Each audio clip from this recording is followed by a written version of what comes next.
Hello दोस्तों, welcome to back my YouTube channel. आज की इस वीडियो में हम बात करने वाले हैं यूरिया खाद की, जिसका प्रयोग आप सभी अपनी फसल में सबसे ज़्यादा करते हो और लगभग सभी किसान भाई इसे जानते भी हैं, लेकिन ये नहीं पता कि फसल में क्या काम करता है। यूरिया फसल में क्या काम करता है, क्या इसके अंदर होता है और इसे फसल में कब डालना चाहिए, कितनी मात्रा लेना चाहिए और कौन सी कंपनी का हमें लेना चाहिए और कौन सी फसल में हम इसे डालेंगे, आपको यूरिया खाद की A to Z जानकारी मिलने वाली है। चलिए फटाफट से वीडियो को लाइक कर दीजिए। अगर आपने अभी तक हमारा चैनल सब्सक्राइब नहीं किया तो चैनल को भी सब्सक्राइब कर लीजिए। बेल के आइकन पर क्लिक कीजिए ताकि ऐसी वीडियो आपसे मिस ना हो और वीडियो सबसे पहले आप तक पहुंचे। तो किसान भाइयों, सबसे पहले बात कर लेते हैं यूरिया होता क्या है। यूरिया एक रासायनिक खाद है। इसे कार्बनिक रसायन के क्षेत्र में कार्बामाइड भी कहा जाता है। ये एक रंगहीन, गंधहीन, सफ़ेद, रवेदार ठोस पदार्थ है। ये पानी में बहुत तेज़ी से घुल जाता है। यूरिया दो प्रकार का होता है। नंबर पहला नैनो यूरिया, जो लिक्विड में आता है, जिसका किसान भाई स्प्रे करते हैं। दूसरा यूरिया बैग में आता है, जिसकी मात्रा 45 किलो होती है, जिसका प्रयोग किसान भाई बखेरने के रूप में करते हैं। एक बोतल यूरिया में 40,000 ppm नाइट्रोजन होती है, जो सामान्य यूरिया के एक बोरी या एक बैग के बराबर नाइट्रोजन पोषक तत्व प्रदान करेगी। नैनो यूरिया के तरल के प्रयोग से पौधों को संतुलित मात्रा में पोषक तत्व मिलेगी तथा मिट्टी में यूरिया के अधिक प्रयोग में कमी भी आएगी। नैनो यूरिया के प्रयोग से पर्यावरण प्रदूषण पर भी रोक लगेगी।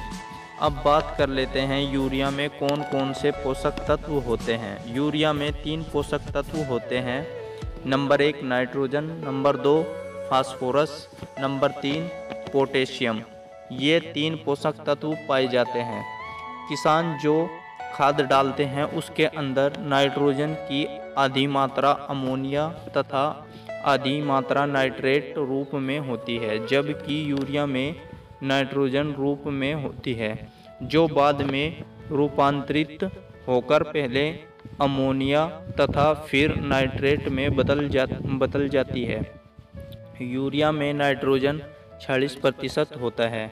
बड़े पैमाने पर यूरिया का उत्पादन द्रव अमोनिया तथा द्रव कार्बन डाइऑक्साइड की प्रतिक्रिया से होती है। यूरिया का उपयोग मिट्टी की उर्वरा शक्ति बढ़ाने में होता है। यह फसल को हरा भरा कर देता है और पौधों की लंबाई भी बढ़ा देता है। अब बात कर लेते हैं इसकी मात्रा और कीमत की।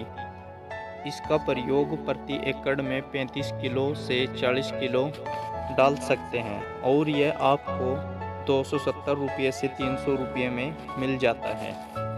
अब बात कर लेते हैं आप यूरिया को कौन कौन सी फसल में डाल सकते हैं। धान में डाल सकते हैं, गेहूं में डाल सकते हैं, गन्ने में डाल सकते हैं और कपास में भी डाल सकते हैं, सरसों की फसल में भी डाल सकते हैं, मक्का में भी डाल सकते हैं, भिंडी में भी डाल सकते हैं, करेला में डाल सकते हैं, टमाटर में भी डाल सकते हैं, मिर्च में भी डाल सकते हैं और भी अन्य बहुत सी फसलों में डाल सकते हैं। यूरिया खाद सबसे बेस्ट इफ़को कंपनी का आता है। किसान भाइयों, अगर आपकी फसल में यूरिया की कमी लगी हुई हो तो आप उसे कैसे पहचानोगे? फसल के पत्ते पीले हो जाते हैं। पीले पत्तों को देखकर आपको पहचान करनी है कि इसमें यूरिया की कमी लगी हुई है।